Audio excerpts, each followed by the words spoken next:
everyone. I'm Linda Nickell, and welcome to the Happiness Hour, where photographers from all over the country meet to connect, inspire, and create. Every week, I invite a photographer to share their images and the stories behind them to inspire us to get out our own cameras and create new work. You can find the schedule for upcoming presentations on my website at lindanickell.com. Tonight's guest is Sharon Weil Hornstein. Sharon is best known for her seascape photographs and artwork made near her home on the islands of Turks and Caicos. Sharon's work has been shown in galleries, museums, and libraries. She regularly partners with designers and corporate clients and is an ambassador for Only One, an ocean conservation organization. In tonight's presentation, Ride the Wave, a Seascape photography primer. In this session, Sharon will discuss her process and strategies for shooting creative and unique seascape images. She'll address the challenges of shooting in the water, on the water, and from the beach.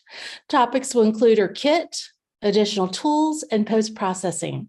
If you're on Instagram, you can find her at $Images, and you can connect with her through her website, sanddolarimages.com. Sharon, welcome to the Happiness Hour. Thank you so much, Linda. I'm so happy to be here tonight. It's funny, I'm sitting in Turks and Caicos, which is where I live most of the time. When I'm not here, I'm actually in Boston, where you are. Although I actually think it's hotter where you are than it is where I am right now. It's pretty miserable. It's pretty miserable. And then you add the humidity. It's like, oh my God. Right. So, all right. I skimmed your bio. I lurk on people's websites and I pick out stuff that interests me. But if I miss something, please take the opportunity to fill in the gaps. I am curious, if you don't mind, can you tell us what Only One is? You had told me it was a ocean conservation group. Is that something I've never heard of them? Do you mind just? Yeah.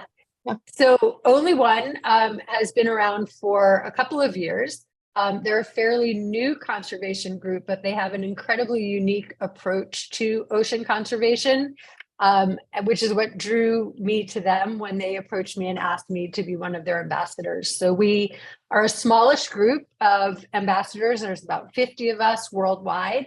It's a collection of scientists and artists and explorers and photographers and musicians and all different kinds of people that have a passion for conserving our oceans. And if you're photographing seascapes, like I am pretty much on a daily basis, saving the ocean, working on reef conservation, growing mangroves, all of that is incredibly near and dear to my heart. Plastics, all of those kinds of things. And so what they allow people to do is to sign petitions and work to have their voice heard about issues they care about that are related to the ocean, but also to donate money. And 100% of the money that you donate is directed toward projects that you specify among the projects that they are focused on. So you get a dashboard and you can kind of see how you're making an impact. And I think they're a pretty special group. And I was very, very honored when they came to me and asked me to work with them. And I'm hoping if there are people that are on the chat tonight that came to us through Only One, they had shared it on their Instagram today, along with the ocean, which is a big page that they are connected with. I'd love to know that you're out there. I also know there's probably people from my own Instagram who had said they were going to join us, and I'd love to know who's here. So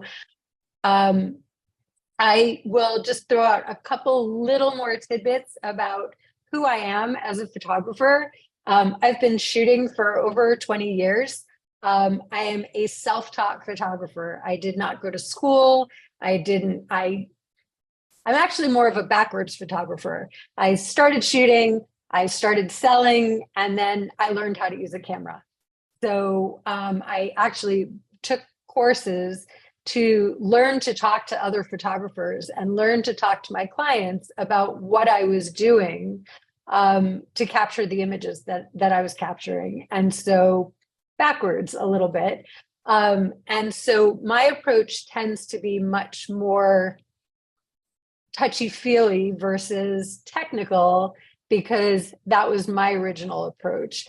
That said, I do know the technical side, but I'm not going to throw out a bunch of numbers and settings and things at you tonight. I'm going to talk more about kind of how I think about how to capture special pictures of the ocean and under the water, in the water, waves, all of that, and why I do it the way I do it.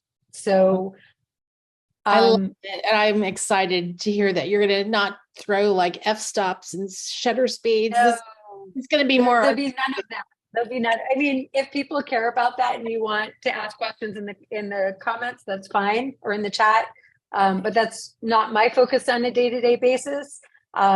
So I thought I'd share sort of who I am versus throwing some numbers at you. Wonderful. So with that, I think I'll share my screen. And we can get started. Let's see if I know how to do this. I do. Look at that. Okay. So I called tonight's presentation Ride the Wave, partly because, well, it suits ocean photography, but also because I spend a lot of time kiteboarding. And I don't know how many of you kiteboard, but that's something that I'm incredibly passionate about, that gets me out on the water on a regular basis. And it's a huge sport here in Turks and Caicos. And you can see in this image, which actually is my son, and is a shot that I took just a few days ago, but I wanted to share with you this is what my life is like. I'm in the water. There's water spraying in my face as I'm shooting. When I took this image, I had my DSLR, and I'll talk about kit later, but in a water housing, and I was sopping wet, covered with sand, came off onto the beach, covered with more sand, made a huge mess of all of my kit, which is not ideal, but I've learned over time how to clean it up real well. And we're going to talk about how to ride the wave toward better ocean photography. So the first thing I wanted to talk about that's really important to me when I'm thinking about how to shoot the ocean, and I'll say that I'm very lucky that I live in a place that looks like this, what you see on the screen, right? So this is sort of my day-to-day, right? And so I did see a couple of comments actually, in one of the places that this talk was shared today about, well, like, it's not that hard to take beautiful ocean shots when you live in a place like that. And the reality is I could have, with this image, stood on the beach and taken a beautiful photograph of the ocean, and the sky would have been blue and the clouds puffy, and the sea is this crazy blue color. And it really actually does look like that, which is kind of amazing. But instead, what I think about is trying to add a new perspective to the way I'm shooting, so that when my clients are buying my work, and that's what I do with my images, is I sell my images generally in large format to clients all over the world.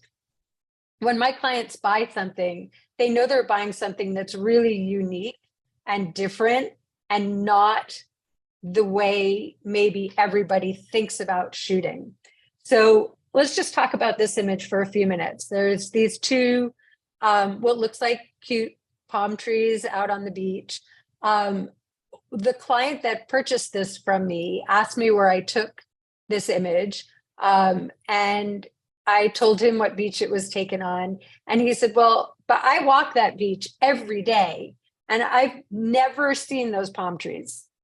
Like, where are those palm trees? I've never seen them. It's not that long a stretch of beach. Well, these palm trees are actually about 3 inches tall. And to shoot this, I was lying on my belly behind them, up to my elbows in sand, and using that perspective to make them feel big, make them feel like a strong statement inside of this image. And so I could have chosen the easy way, which is just to snap a shot, and it would have been beautiful. But instead, I felt like this green, this punch of green in the middle of this image was going to add a whole different perspective.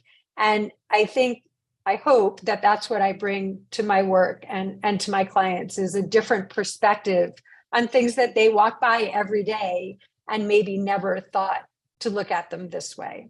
So another example of perspective is this image, which I took from the ocean with a water housing DSLR. And you can see in the background, there's a couple of little kites flying. Those are kiteboarding kites.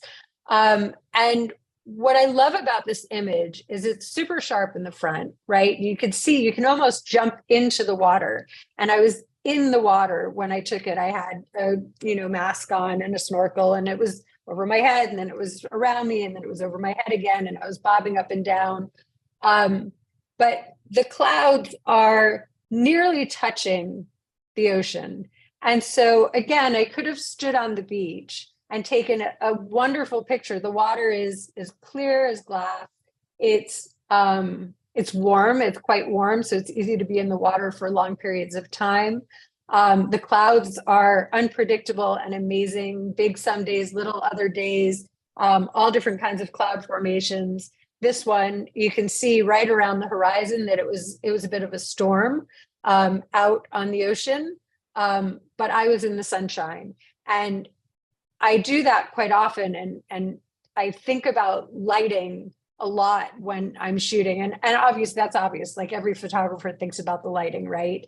But when I'm looking for a place to shoot, I tend to look for a place where the sunlight is going to light up the water somehow, particularly if I have a big cloudy sky or a dark sky. So in this case, the sun was high in the sky, but over my shoulder, and it really lit up the water.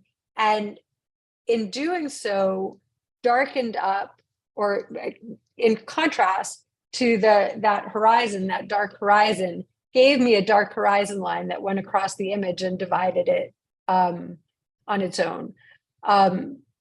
So when I'm shooting, when I'm using light, I'm trying my hardest all the time to avoid post-processing as much as possible. So I don't know how to use Photoshop. I work with Lightroom, but minimally. And so I feel like I've done my job. This is always my challenge to myself. I feel like I've done my job if I have to do the least possible amount of post-processing I can do. So if I get it right on the beach, that saves me a lot of time in the studio. But also I kind of feel like I get a pat on the back for getting it right, and I get excited, and then I want to go out and shoot more. So that's my bone that I follow, is to try to use light to save myself time down the road. So I would say an image like this, if I spent a minute on it in post, that's about it. It probably needed a couple of tiny little tweaks, but not much more than that. So another way to think about perspective is distance. So in this case, I'm up close, right? This is a teeny tiny little moon jelly. It was probably about 2 inches across. I was snorkeling. I had snorkel fins, dive gear, and this moon jelly, all it wanted to do was be my best friend. It wanted to follow me. It wanted to get close to me. It wanted to touch me. And I kept having to circle around and come back to it and keep the light behind it so it would come through, because they have that little bit of a pink tint to them. And I wanted to make sure that the light was coming through the moon jelly and lighting it up. And you can actually see, because I'm just under the top of the water, above the moon jelly, there is a reflection of it on the top of the water there. So here this is more of a macro shot. I think I was probably had a 50 mil prime in my water housing, and I was just dodging and avoiding this moon jelly so I didn't get stung, but also so that I could have it in my frame in a way that I wanted to. You know, I did a series of these actually that ended up with some of them ended up with some clients here, some with some clients elsewhere. I love this idea of being really close to our wildlife in whatever form under the water as much as I am on top of the water. Another version of perspective of up close is these little succulents that I found on the beach. And as you can see, you know, the whole space is, I don't know, probably 6 inches deep from the front to the back. But that one little plant and that one little sliver of sand in the front there, for me, makes this image a compelling image. I love that the sand is sharp. I can see that plant. I feel like I can reach out and grab it, but there's that kind of cool pattern and a little bit of color in the background that keeps it an interesting shot. So I could have, the other choice I could have made with this image is to focus on everything and have it be sharp and maybe show some of the water in the background. But in this case, I made a decision that I wanted to just stay focused on that one little bit. And I can tell you that this image I sold in January, I printed it at 24 by 36 inches. It could have gone much bigger. And at 24 by 36, it was a knockout. So I was so happy when I saw it. Sometimes when you live in a place like this where things don't ship to me, they ship into interior designers here who go on to sell to clients. And I don't often see the work when it comes because I don't sell the work directly. But this particular piece was in a fundraiser. And so I did get to see it before it sold. And I was so excited because it just printed exactly the way I wanted to print. So I'll just throw out there that most of the time I print on metal. I think the simplicity of my work and the metal, they sort of suit each other. I also print on on bamboo paper, and I print on actual bamboo wood, but mostly I print on metal. And I think that it works really nicely with the kind of shooting that I do. So, Sharon, let me ask a real quick question. Debbie was curious, are you using a macro lens for this close up? I'm not. I'm actually, I tend to break the rules and not do things the way you would expect. I feel like I probably shot this. What was I doing? This would have been a lens, a 2.8 70 to 200 lens that usually I use to shoot lacrosse. But I happened to have it on the beach and I was like, all right, let's see if this works. So a lot of my images come about by experimenting and not kind of doing things the traditional way. It would have been a great shot though to use a macro lens as well. Perfect, thank you. You're welcome. So that sort of segues really nicely into my next section, which is break the rules. One of my favorite tips to share with people when they're shooting is to break the rules.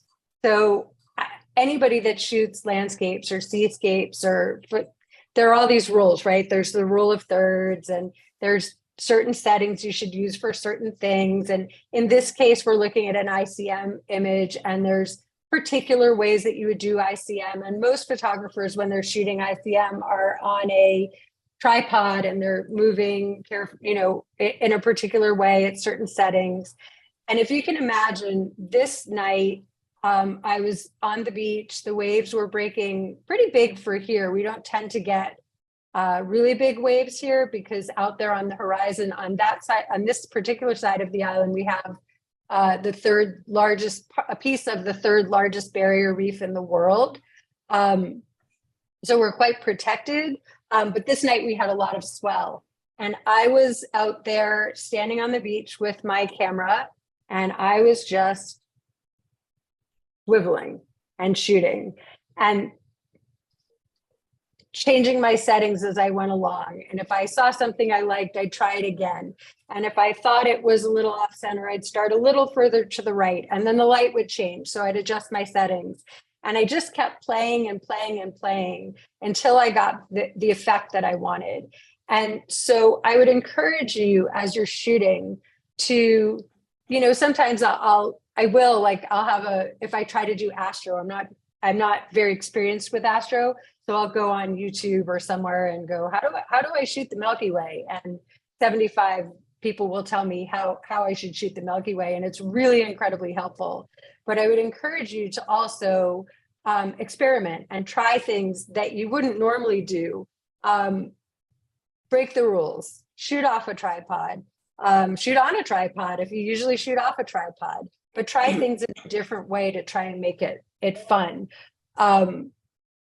Another big photography rule, except when you're shooting sunrises and sunsets, is don't shoot into the sun, or don't shoot with the midday sun. It's too bright, you get shadows. Don't do it, right?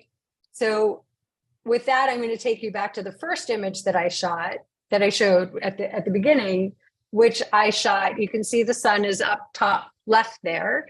And I got a lot of glare off of my lens, which I love, which I think makes a really big impact on the shot.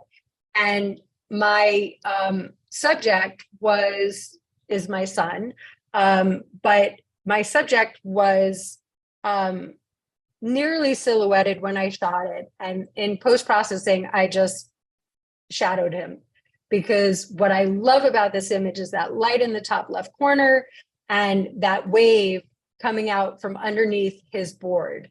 So when you kiteboard, if you're leaning way back in, you get this great spray, but also in front of him, between my son and myself, there were waves breaking or sort of rolling around. So I kind of have that mix of the spray and the wave also. So shooting into the sun midday is not ideal, except in this case, it was completely ideal and gave me exactly the kind of shot that I was hoping for. There's a little peak of a palm tree off there to the left. So you know that this is not it's not a New England shot. It's definitely a Turks and Caicos shot. And I did shoot for many years in Nantucket and Prince Edward Island. And so I do have seascape experience in other places. But this is kind of my primary where I shoot now. So having that tropical feeling for me is definitely something that I go for. Another version of him where I didn't gray him out, or where I didn't shadow him out, you can see the way the sun is kind of coming between his legs, and it's making that bright sort of glare off of my lens. And you wouldn't necessarily normally want it, but in this case, I love it because it highlights his trick. So it highlights what he's doing. We've got the water, you can see the palm trees. You still have this blue color in the foreground, which is the color of the water. Well, it changes day to day, but this is on the southeast side of the island, that I'm on.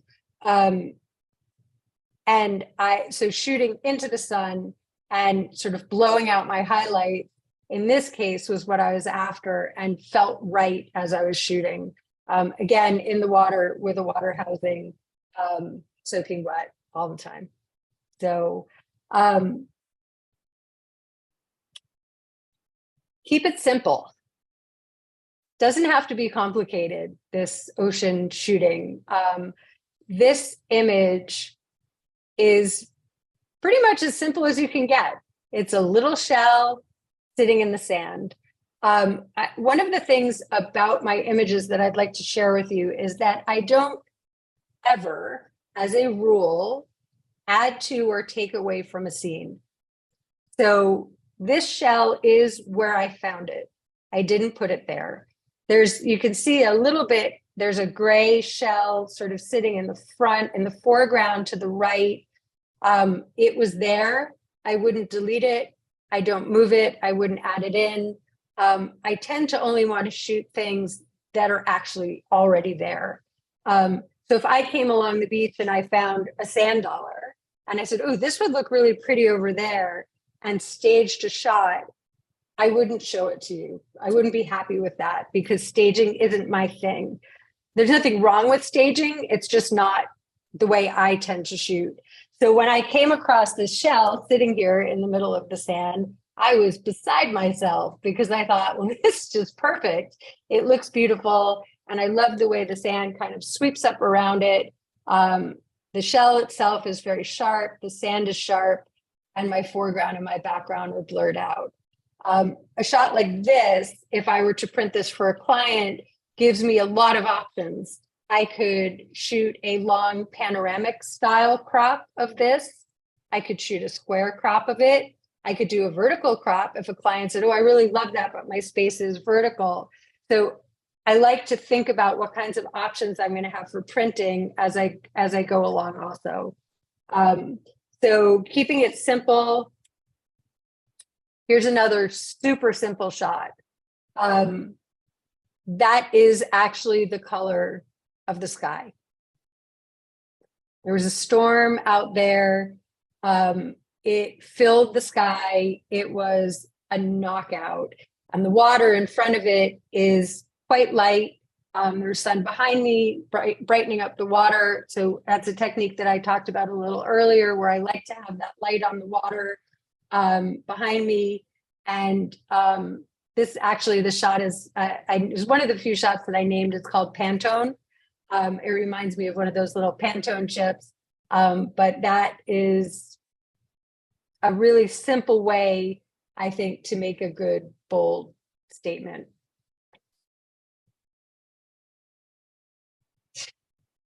Chasing rainbows. That's a habit of mine. We get a lot of rainbows here. And one of the things that I've learned to do over time with a lot of practice is figure out where the rainbow is going to be and try to get there as fast as I possibly can. So this particular rainbow was shot on a beach called Sunset Beach, which is kind of an iconic beach here on the North Shore.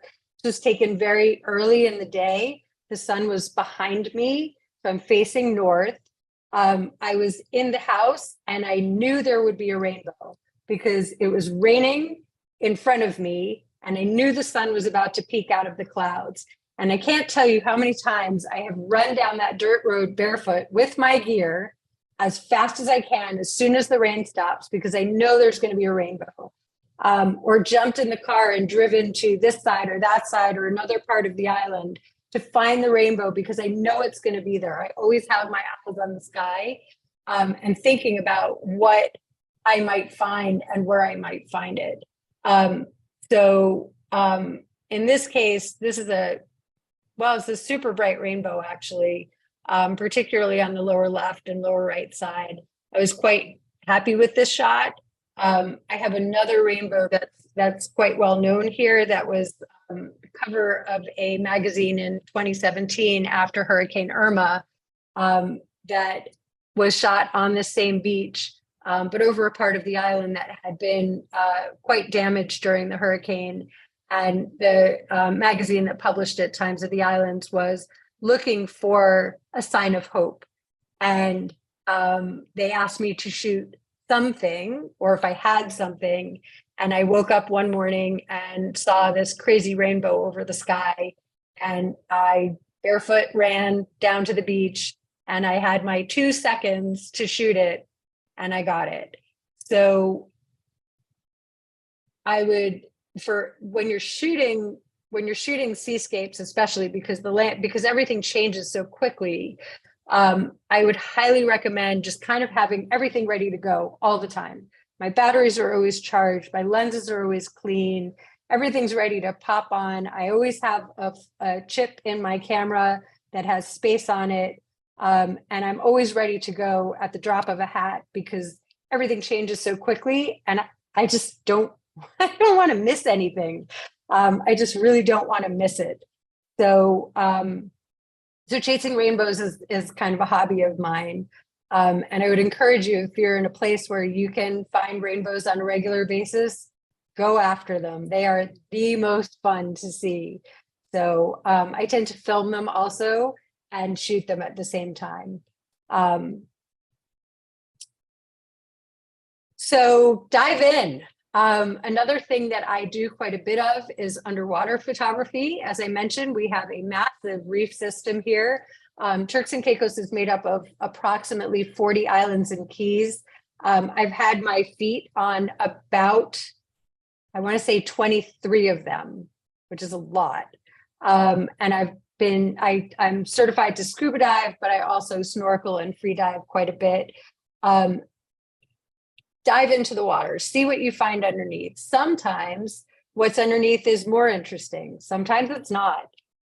Some days I think it's going to be clear and there's sand blowing around or silt and I can't see a thing. On this particular day, obviously it was quite clear. We have a lot of green turtles that swim here. And so I'm up super early, either running for a sunset or sunrise, not a sunset, a sunrise, or getting into the water so that I can wake up with the turtles. Sometimes I get there before they're awake, and that's actually a lot of fun to see them wake up and find their way up to the top. So underwater photography is great. I use two different kinds of things for that. I will either take my DSLR in my Aquatech casing. Lately, I've been shooting with a 50 mil lens. And the other thing that I will do, which I find really super convenient, I have no issue with iPhone shooting. I actually love it. I shoot with an iPhone 14 Pro. The video is amazing. If you follow me on Instagram, you see that I post a lot of video. All the video that I shoot with my 14 Pro. Right now, it used to be a 13, now it's a 14 Pro.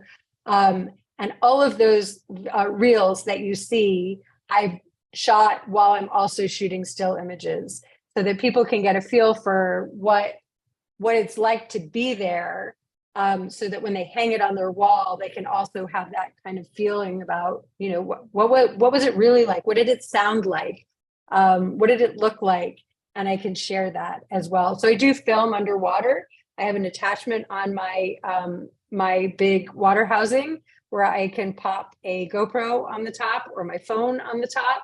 And I have a special case for my phone as well that has a glass front. So I get great, crisp, clear shots underwater as well. And so I'll swim with this big rig and I'm filming and photographing at the same time. So this is one of my favorite green turtles. We see him quite a bit. And he had his Remora friends with him that morning. It was pretty cool to see. So, so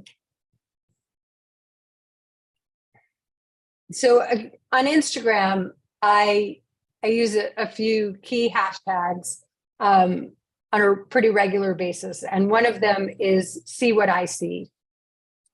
And see what I see is sort of my way of sharing that I'm looking for unique moments, right? So this image was taken on the south edge of our island chain at the edge of the Caicos Banks in an area called Little Ambergris Key. There's also Big Ambergris Key. And here there's this amazing sandbar at low tide, as you can see. And I think that pretty much anybody, quite frankly, could stand on this sandbar and take a spectacularly beautiful photograph. It's really hard not to take a good photograph here. What I was looking for that day, what I didn't know I would find, well, okay. I was looking for something unique. So how do I make this place that anyone can photograph well? How do I make it special that someone looks at it and says, oh my gosh, Sharon must have taken that because no one else would have seen that. See what I see, right? So that heart in the middle, I think, is pretty unique. And when I saw it, I was kind of a lunatic and jumping up and down and very excited and running around and taking it from a million different angles. And hearts are kind of a thing for me, but hearts and rainbows, right? I'm that heart and rainbow girl.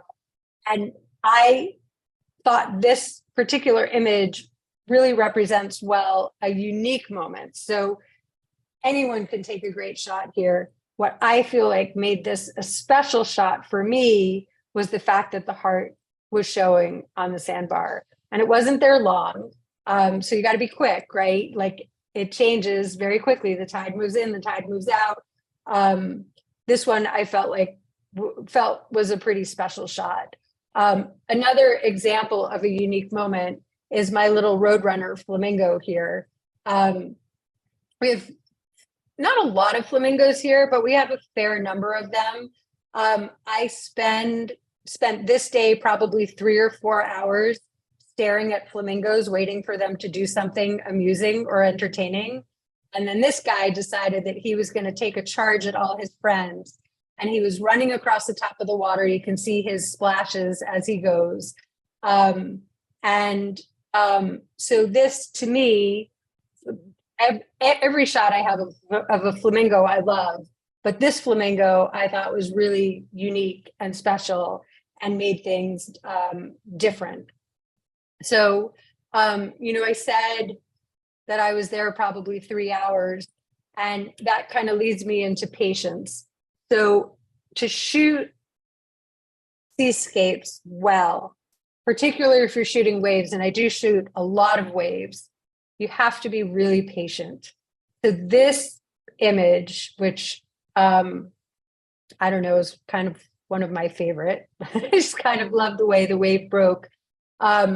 It probably took me 4 to 5 hours of sitting and watching the water and watching the tide and thinking about what I wanted to shoot and hoping that something was going to break the way I wanted it to before the light shifted. So you can see I still have the light in the background. You can see there's a white line on the horizon, and that is waves breaking on our barrier reef. So there were massive waves out on the reef, and we had quite big waves breaking on the beach, which is pretty unusual. Tends to be more in the wintertime here. So patience is really key. You have to be willing to just wait it out until you get the shot you want. And I tend not to shoot a lot while I'm waiting. So I don't take 1,000 images and delete 995 of them. From a 4 or 5 hour shoot like that, if I come back with 200, maybe 250 at the most, that's a lot. Because I try to challenge myself to catch the shot that I want and not just shoot and hope for something to turn out the way I want it to. So another example of patience is these little friends of mine who I watched for probably 2 weeks. They are buddies. That little seagull is always sitting on the pelican's head. We have brown pelicans here. They follow each other around. They fly the same places. The pelican fishes. The bird gets nothing. And one day, after several hours of sitting, the bird had his big opportunity, and the pelican didn't get all the fish in his mouth, and the pelican or the gull managed to snatch himself a little fish.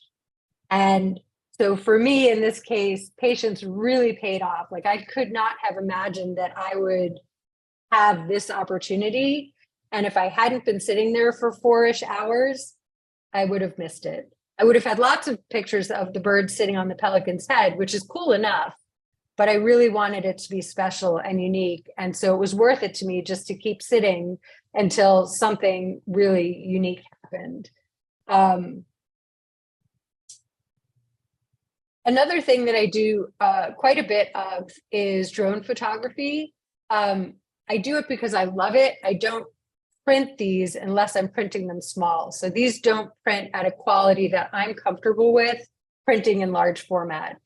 When I'm shooting with the drone overhead, I'm looking for texture and patterns.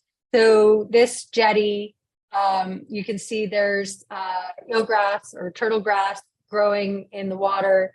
But my favorite part of this image is that lacy pattern of the way the waves are breaking on the beach. It's just fun to sit there with the drone and fly it around. And I have had great opportunities. I actually do quite a bit of drone photography with kiteboarders as well, just for fun, for myself, for my son. It's fun to chase them around with the drone if you don't get tangled up in their lines.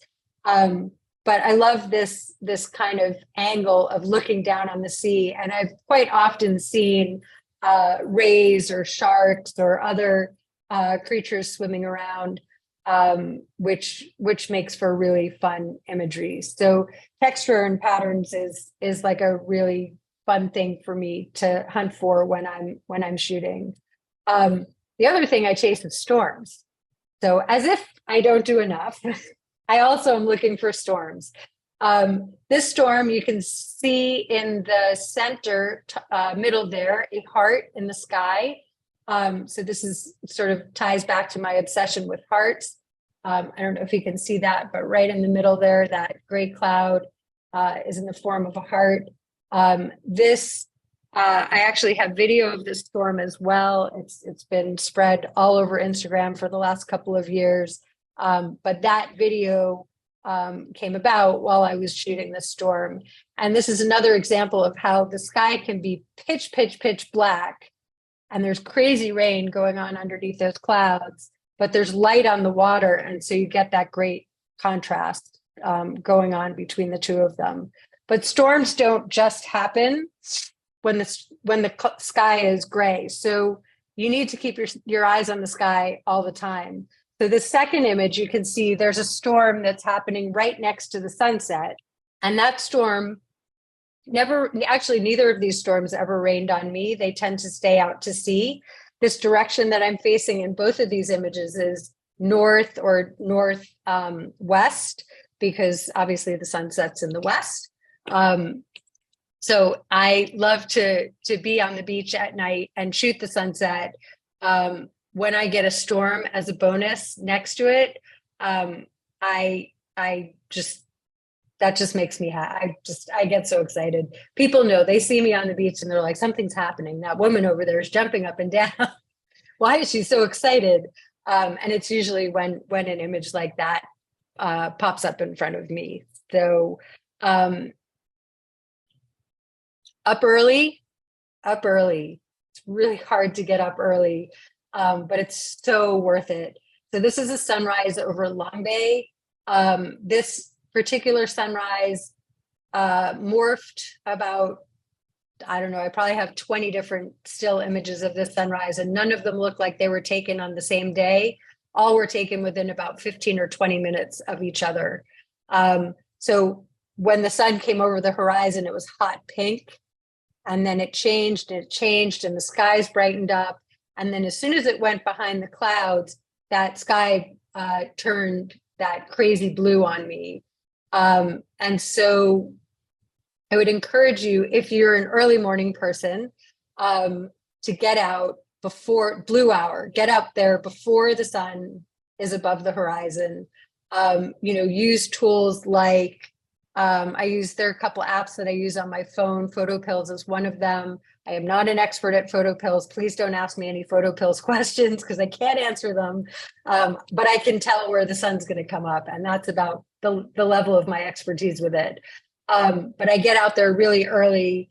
I tend to handhold when I shoot. I don't often shoot on a tripod unless I'm shooting at night in the dark, which obviously I'd have to do on a tripod.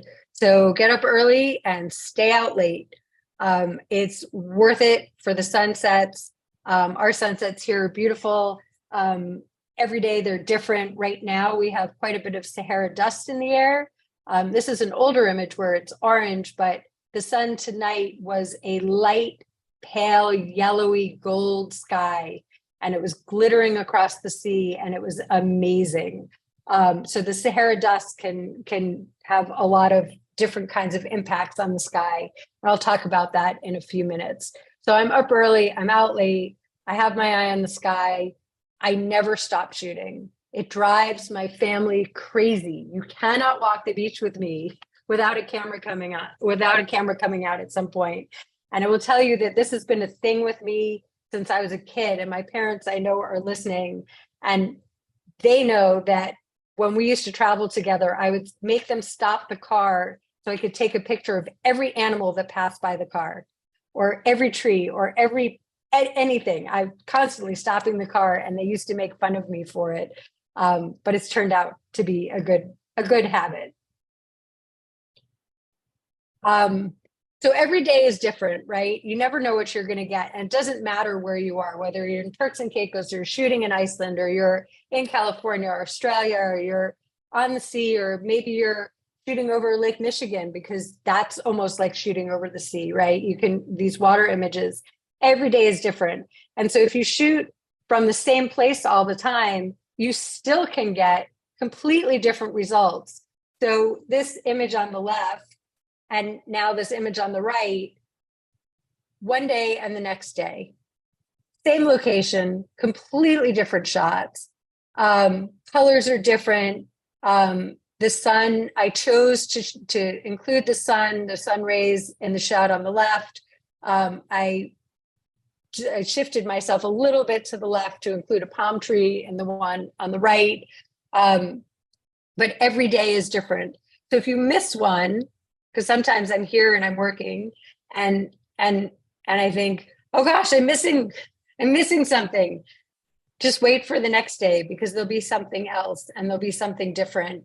And there's a lot of opportunities.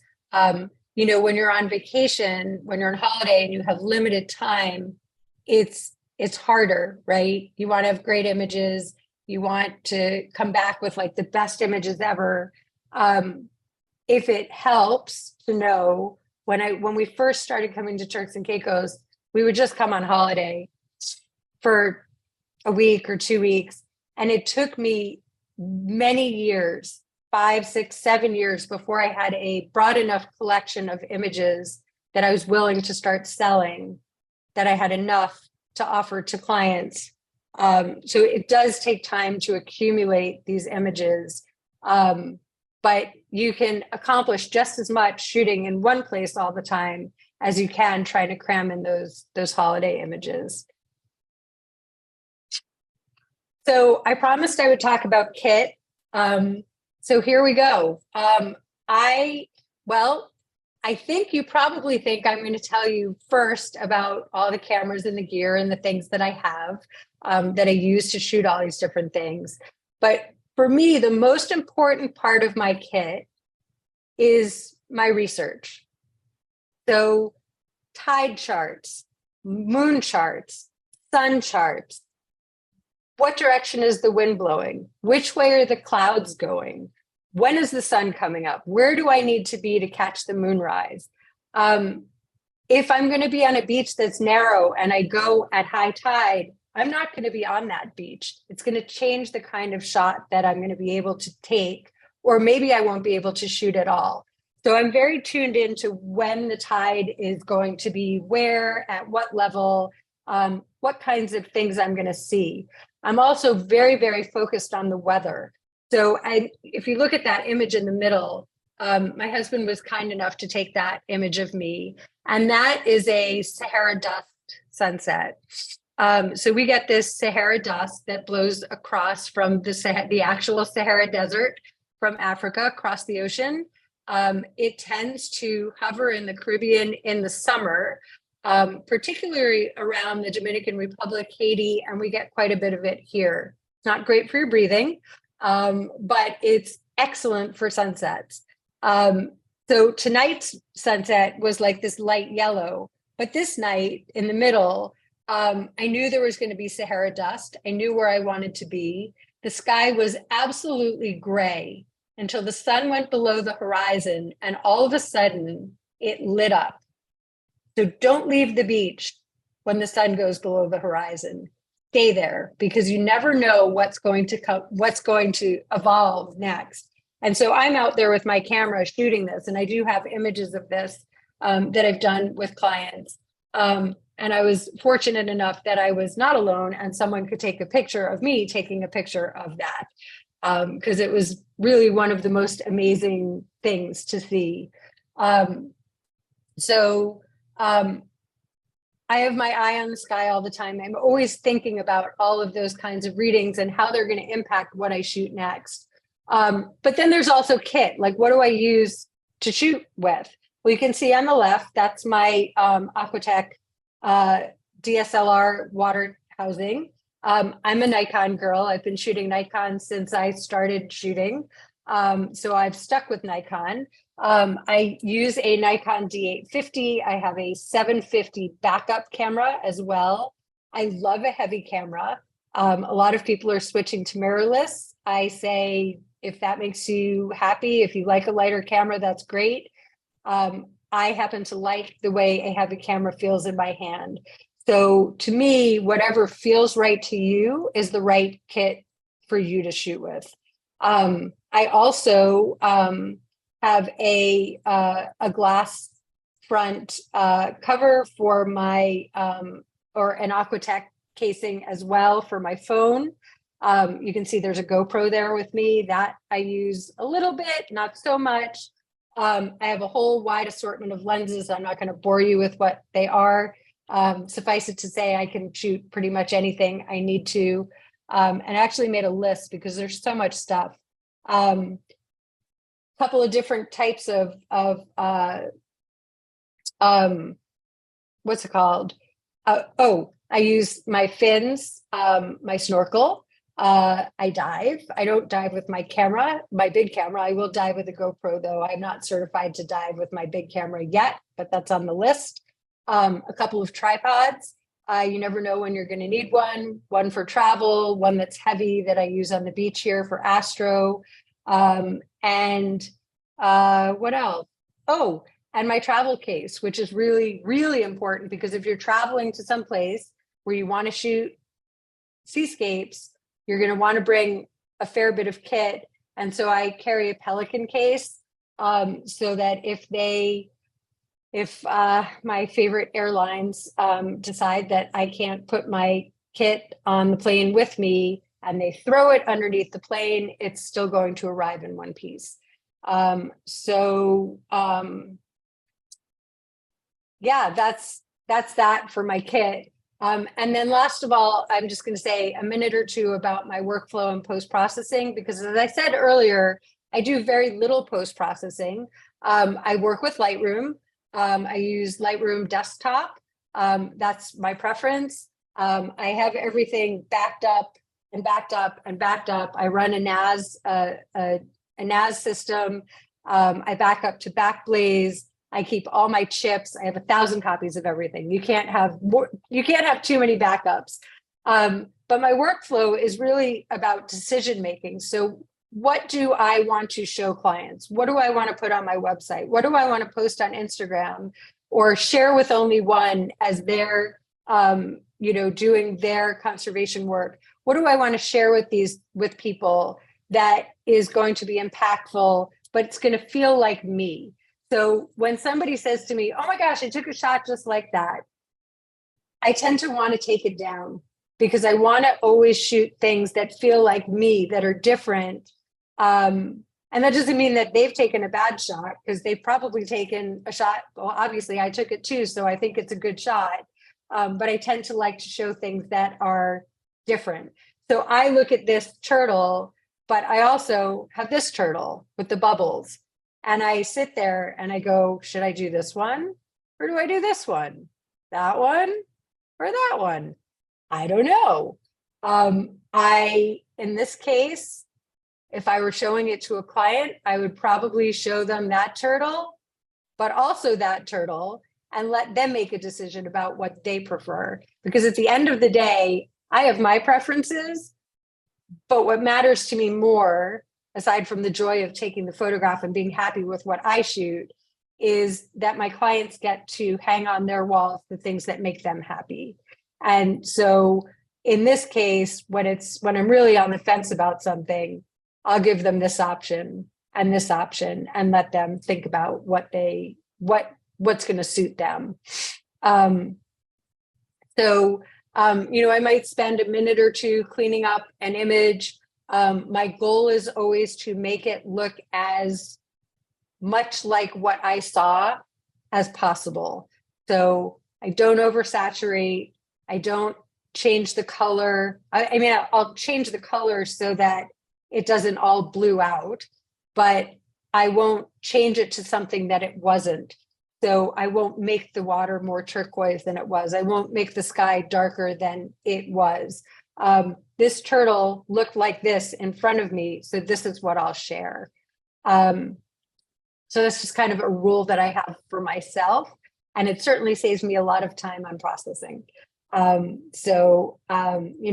go through my process pretty quickly. I think the hardest thing for me is deciding which images are the ones that I want to show. So with that, if anyone has any questions, I'm happy to take them.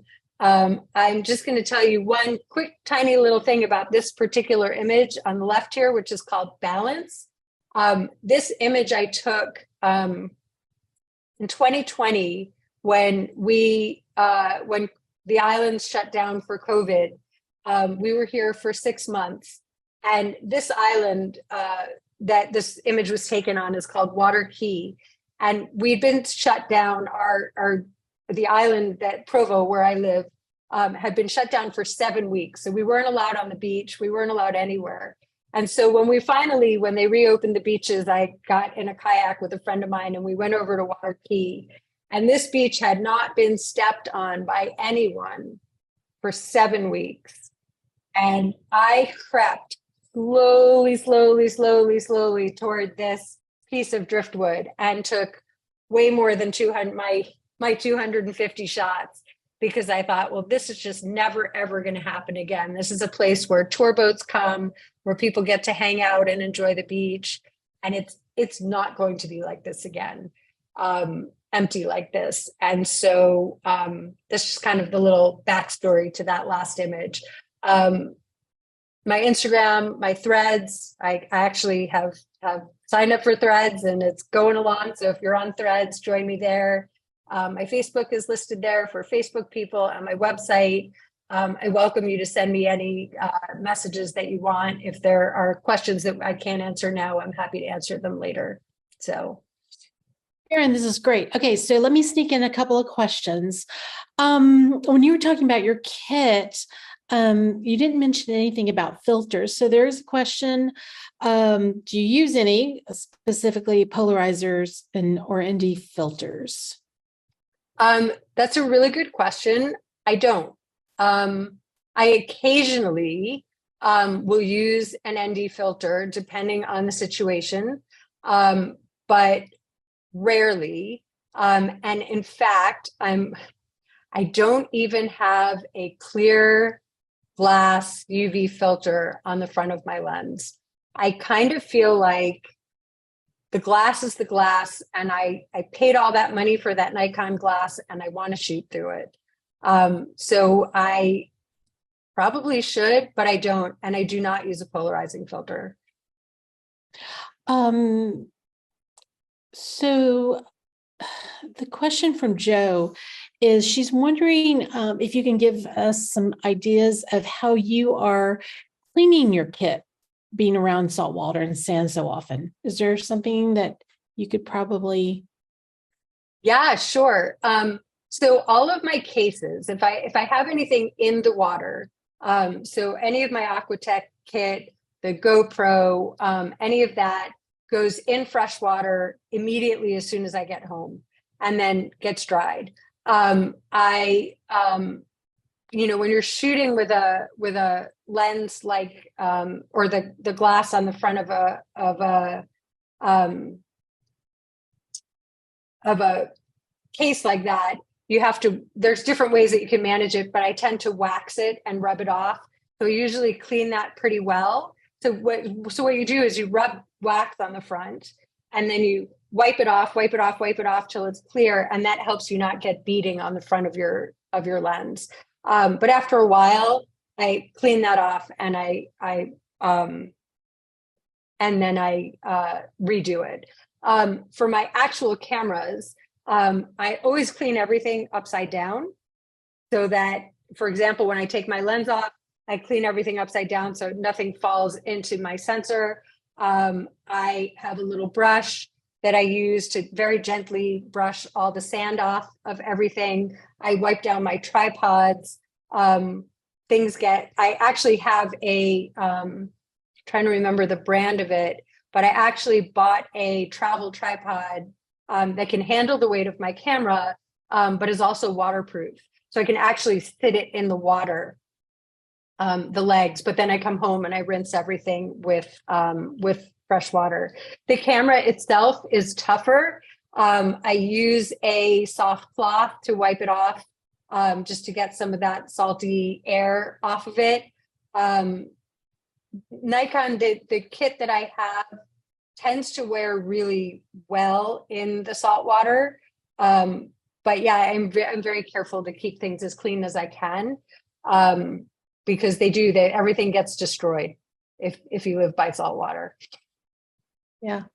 Okay. So this is a question I like from Susan. She wants to know, is there a favorite time of the year or season of the year that you'd recommend? Do you get more photos certain times of year? Well, actually not.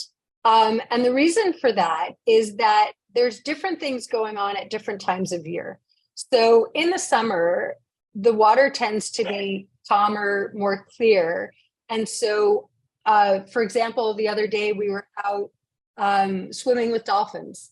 So our wild dolphins were here, they're around. I'm in the water, it's flat, it's comfortable, we're out on the boat, and I can do a lot of underwater photos that time of year. In the winter, we tend to get more waves and swell coming from the north. So I can do more of my wave type photography then. We also have whales. The whales come through the islands. They come through the Turks Passage. They have their babies and they come back. So we have an opportunity to see them in January, February, and March. The whales come. So that's kind of a neat time of year to shoot. When I didn't live here full time, I used to come the first 2 weeks of December every year. And the reason I did that was the water was sort of some days flat and some days waves, but also there weren't as many people here because people were going to come on holiday in December. So December, January, February, March are very, very busy on the beaches here. And as you probably noticed, I like to shoot when there's no one around. And so I was very often here at times of the year when no one was around. That's still a really good time to come here. The summer's gotten a lot busier, but I sort of find my place. Like I find my way to be on my own. So any time of year that I can be on my own somewhere, or with, where I don't shoot by myself, but if, like not a lot of people around, I really enjoy that. So. Great. I'm going to ask you to take down your screen, stop sharing. Oh, sure. And then I'm going to sneak in a selfish question. So when the photo of the flamingo came up, tell me about the flamingos. How far out in the water are they?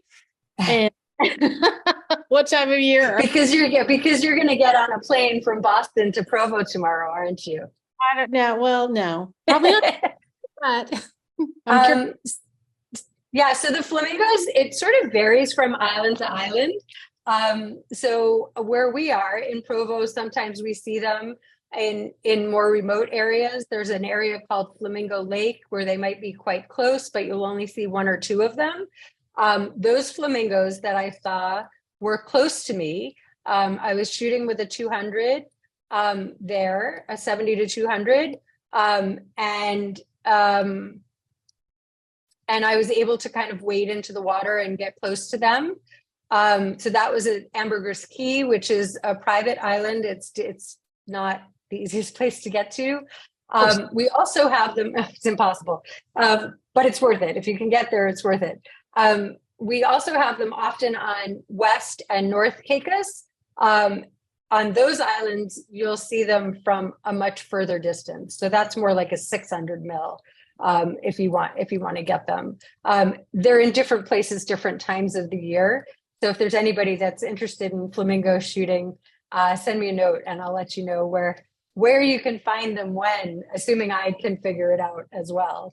So you kind of mentioned not shooting by yourself. Susan's question is, Susan Berry wants to know, why would you not shoot by yourself? I just am very cautious living on an island, being a woman, and carrying around expensive kit. Okay. So I think as much of a paradise as this amazing place is, it's still the real world. And I would advise anyone, wherever you are, to be mindful of your surroundings when you're out shooting. For me, because I get so absorbed in what I'm doing, I lose track of I don't always, but I can. And so I always like to have somebody else around or have my dogs with me so that I know what's going on. I just think from a safety standpoint, wherever you are, that's an important thing to do. So it's not an indictment of Turks and Caicos. It's just a general rule of thumb for me when I'm out photographing. Thanks for that safety tip, because that should, like you just said, it should apply to wherever we are. Yeah. Sharon, thanks for doing this presentation. It was, I'm not a swimmer, and a lot of people know that. I'm not a swimmer. I'm not comfortable in water, but I'm fascinated by it from a distance or from a big boat. But it's fun to look at work that I don't think that I can actually get from myself because of my fear of water. So it was just fun to hear you talk about it, and it just kind of comes out of your pores. You love it, and you're very fortunate to live where you live and get to play in the playground that you're, creating art in. So, and thank you for sharing that with us. You're most welcome. I feel I'm just grateful every day that I get to be here. And when I'm not here, honestly, I'm looking for more ocean to shoot. So. All right, y'all, thanks. I want to thank Sharon again for giving up some time to put a presentation together for us. If you're on Instagram, you can find her at $10 Images, and you can connect with her through her website, $10images.com. Next week, Patrick Crone will be here to share his presentation, The Commute, a daily practice of photography. And until next time, go out and create something beautiful, and I hope to see you again soon.